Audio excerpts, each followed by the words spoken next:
This is World Civilization. My name is Dr. Long. This video is entitled Post-Mongol Worlds. Genghis Khan unified the Mongols in 1206 CE, becoming the Khan, or leader of the Mongols. He then led Mongol armies in brutal conquest of much of Asia, ultimately to create the largest empire in world history. Genghis Khan, as well as his sons and grandsons, such as Kublai Khan, who would rule China from 1260 to 1294, ruled an empire that stretched from China to Russia, through Central Asia, all the way to Mesopotamia. In short, the Mongol Empire was an empire that encompassed much of Asia and reached to Europe and the Islamic world. The Mongol Empire led to increased trade and cultural connections along the old Silk Road. For instance, with Marco Polo from the city of Venice in Italy traveling to China under the rule of Kublai Khan.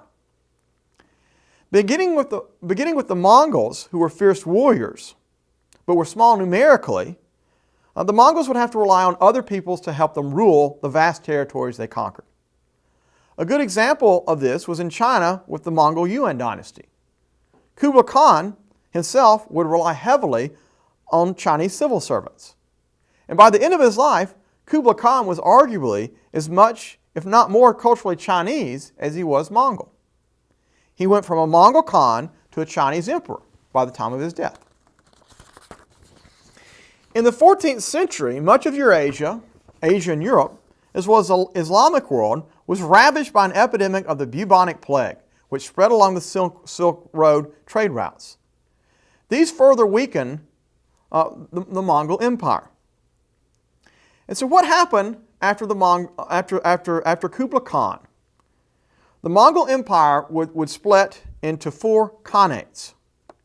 And these would be the legacy of the Mongol Empire, what we call the Post-Mongol Worlds. Kublai Khan died in 1294, and the Mongol Empire was divided into 4 separate empires, or as I mentioned, khanates, all of which went in very different directions. The first was the Yuan dynasty, which ruled China. The second was the Golden Horde, which ruled Russia. The third was the Ilkhanate Khanate, which ruled Persia and Mesopotamia. The fourth and final was the Chagatai Khanate, which ruled Central Asia.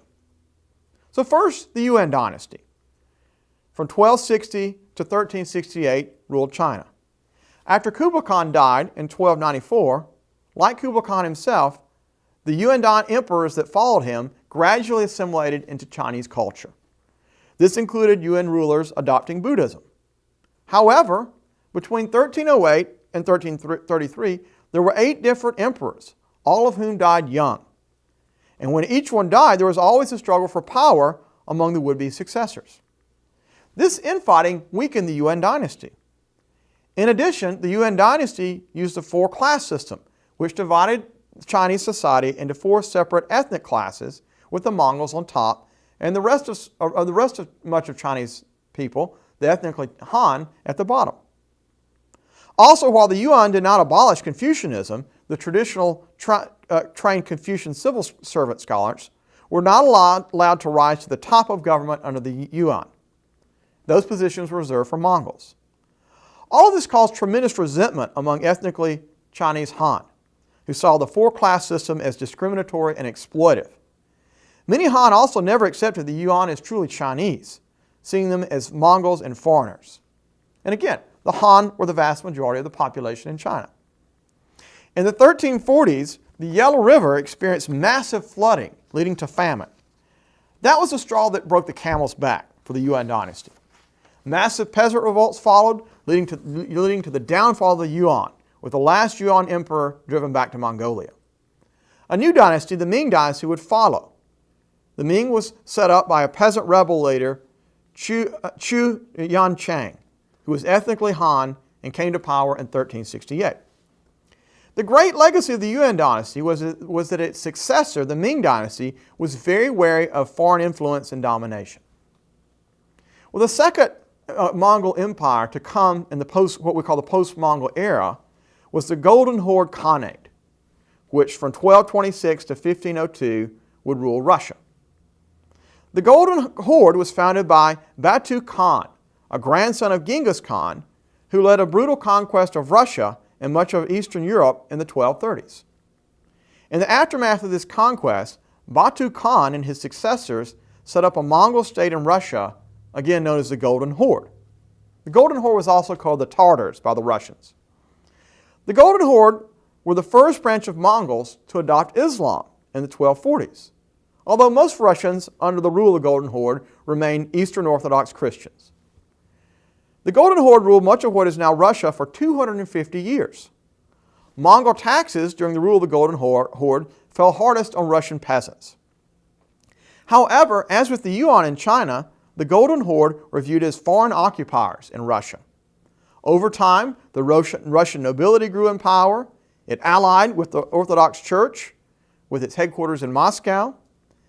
And after the Battle of Kulakov in 1380, an army led by Russian nobles defeated the Golden Horde. The Battle of Kulakov and the attacks by Tamerlan weakened the Golden Horde, as did civil war in the 1440s. In the 1440s, a Russian state centered on Moscow broke away from the Golden Horde. And in 1502, what was left of the Golden Horde went under the authority of the Russian Empire. The biggest impact on the Golden Horde on Russia was that it tended to isolate Russia from the rest of Europe. Thus, while much of the rest of Europe experienced the Renaissance and the Reformation, these major developments largely skipped Russia, which remained economically backward and culturally a medieval society. Now, the third empire to emerge in the post-Mongol world was the Ilkhanate Khanate, which would rule much of Persia and Mesopotamia from 1256 through the 1350s.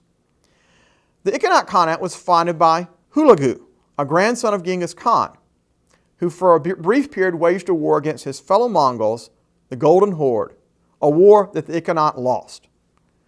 The Ilkhanate's power base was Persia, present-day Iran, as well as parts of Mesopotamia. At first, its Khans were Buddhist. However, the majority of the people living under them were Muslim. And in 1295, Khan Ghazan converted to Islam. However, an outbreak of the bubonic plague, as well as infighting and Tamerlan's invasion, brought down the Ilkhanate Khanate in the 1350s. In the end, it was a fairly short-lived Khanate.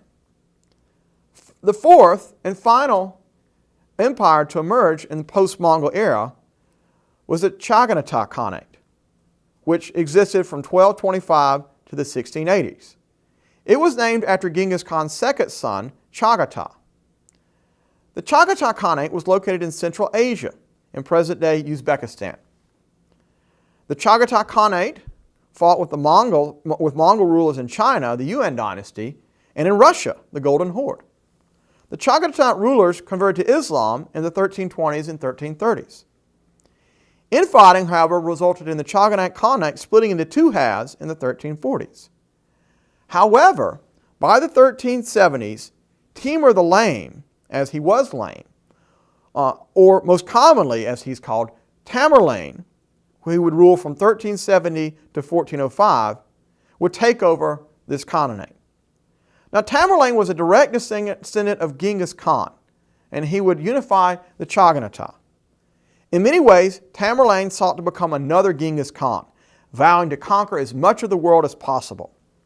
Tamerlan led armies from Chaganata territory in Central Asia that conquered Iran or Persia, Mesopotamia, Georgia, and Armenia. In 1398, Tamerlan attacked the Golden Horde, the Mongol regime in Russia, sacking their capital. He then turned south, attacking the Muslim rulers of India, plundering and demolishing the city of Delhi in the process. In 1400, he attacked the Middle East, capturing Syria, and then defeating and capturing the Ottoman Sultan at the Battle of Angora, leading him away caged and in chains. This defeat was so bad for the Ottoman Turks that it delayed their final conquest of the Greek Christian Byzantine Empire for decades. Tamerlan died in 1405 on the way to lead a war against Ming China. Tamerlan was a brilliant military leader, and he was known as the Sword of Islam.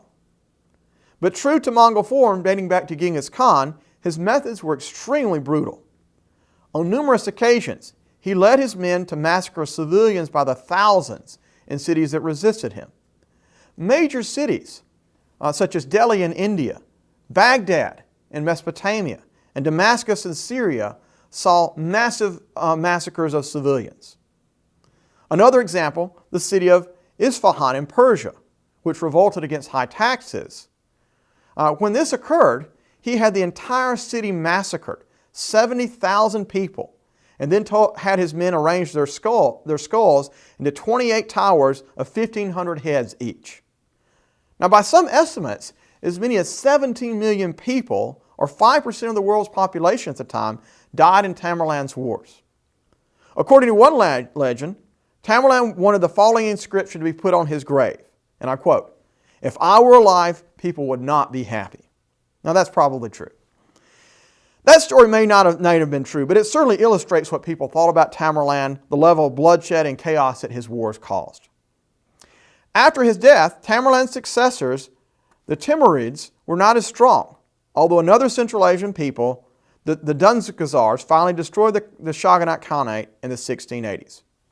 Tamerlan's brutal conquests meant the Shogunate Khanate was by far the most violent of the four Mongol Khanates after Kublai Khan. One of Tamerlan's descendants, Babur, founded the Mughal dynasty in India in the 1490s. Yet otherwise, Tamerlan did not build a lasting empire, and his legacy was bloodshed and chaos. As historian John Darwin argues, Tamerlan's attempt to build an empire on the scale of his ancestor Genghis Khan failed. It was the last such major attempt to reunite the old Mongol Empire that had ruled much of Asia. So let's make a few final observations. The four Khanates that came after the Mongol Empire, these post-Mongol worlds, all emerged after Kublai Khan's death in 1294. They all reflected Mongol values to one degree or the other, particularly with their military skills and brutality. Yet these four Khanates were not long-lasting. Attempts such as those of Tamerlan to put the old Mongol Empire back together again did not work out. In many cases, the legacy of Mongol rule in places such as Russia and China was widely seen as negative, as foreign, oppressive rule. The shadow that the Mongols cast in this post-Mongol world in countries as diverse as China, Russia, India, and Iran were very long. But as with all shadows, they passed. In the end, the Mongols and the successor states that emerged were arguably better warriors than rulers.